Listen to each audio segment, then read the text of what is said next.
Hello दोस्तों, कैसे हैं आप सब। आज की मेरी कहानी है समाधान। हाल ही में नैना का विवाह हुआ था और उसने अपने पति और ससुराल वालों के साथ एक जॉइंट फैमिली में रहना शुरू कर दिया था। कुछ दिनों के बाद उसे पता चला कि वह अपनी सास के साथ नहीं रह सकती। नैना की सास रूढ़िवादी थी, जबकि नैना आधुनिक जीवन शैली जीने वाली लड़की थी। जल्द ही उनके बीच झगड़ने होने लगे। कई महीनों के बीत जाने के बाद भी दोनों में से कोई भी अपना व्यवहार बदल नहीं पाया। समय के साथ साथ नैना और ज्यादा आक्रामक हो गई और उसे अपनी सास से नफरत होना शुरू हो गया। वह सोचने लगी कि कैसे अपनी सास से छुटकारा पाया जाए। एक बार हमेशा की तरह जब उसने अपनी सास से झगड़ा किया और उसके पति ने अपनी माँ का साइड लिया, तब नैना गुस्सा हो गई और अपने मायके चली गई। नैना के पिता एक केमिस्ट थे। उसने अपने पिता को पूरी बात बताई।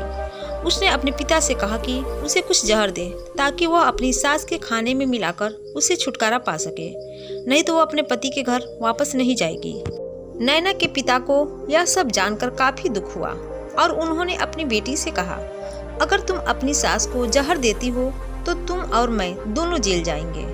ऐसा करना ठीक नहीं है। लेकिन नैना सुनने और समझने की हालत में नहीं थी। आखिरकार उसके पिता ने कहा, ठीक है, जैसा तुम चाहती हो वैसा ही होगा, लेकिन मैं तुम्हें जेल में नहीं देखना चाहता।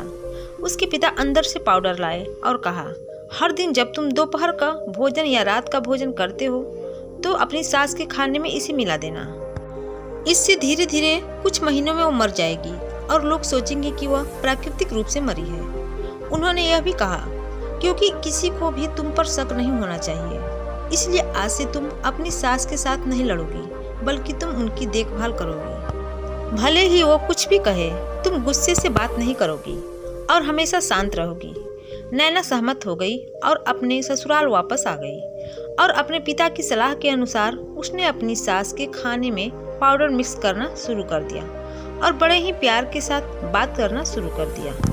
समय बीतने के साथ साथ नैना की सास का नेचर भी बदलना शुरू हो गया, क्योंकि नैना अब अपनी सास की बहुत देखभाल करने लगी थी। इसलिए उसकी सास भी उसके प्रति विनम्र होने लगी और प्यार से बात करने लगी। 5 महीने बीत गए और नैना खाने में पाउडर मिक्स कर रही थी, लेकिन अब घर का वातावरण बदल गया।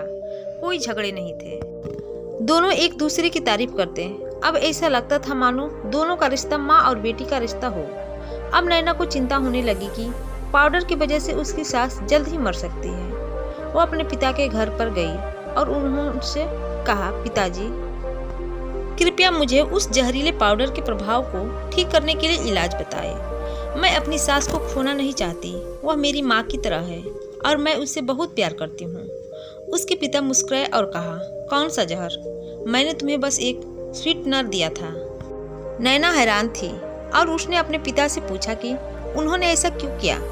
पिता ने कहा, बेटा, अगर तुम किसी दूसरे इंसान से प्यार चाहते हो तो तुम्हें भी उसे प्यार देना होगा।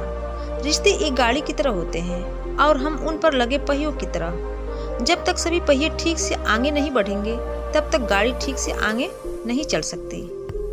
इसी बात का एहसास दिलाने के लिए मैंने ऐसा किया और तुम्हें अपनी सास के प्रति नम्र रहने को कहा। तुम्हारी अच्छाई देखकर उन्होंने भी अपने आप को बदला और तुम्हें समझना शुरू किया। तुम दोनों ने एक दूसरे के लिए अपने आप को बदला। यही कारण है कि तुम अपनी सास के लिए आज मेरे पास भागते हुए आई हो। नैना अपने पिता की बात समझ चुकी थी और आप यह कहानी सिखाती है सास बहू के झगड़ों से कैसे पाए समाधान। वीडियो पसंद आई होगी तो वीडियो को लाइक शेयर कमेंट करें और चैनल को सब्सक्राइब जरूर करें। धन्यवाद।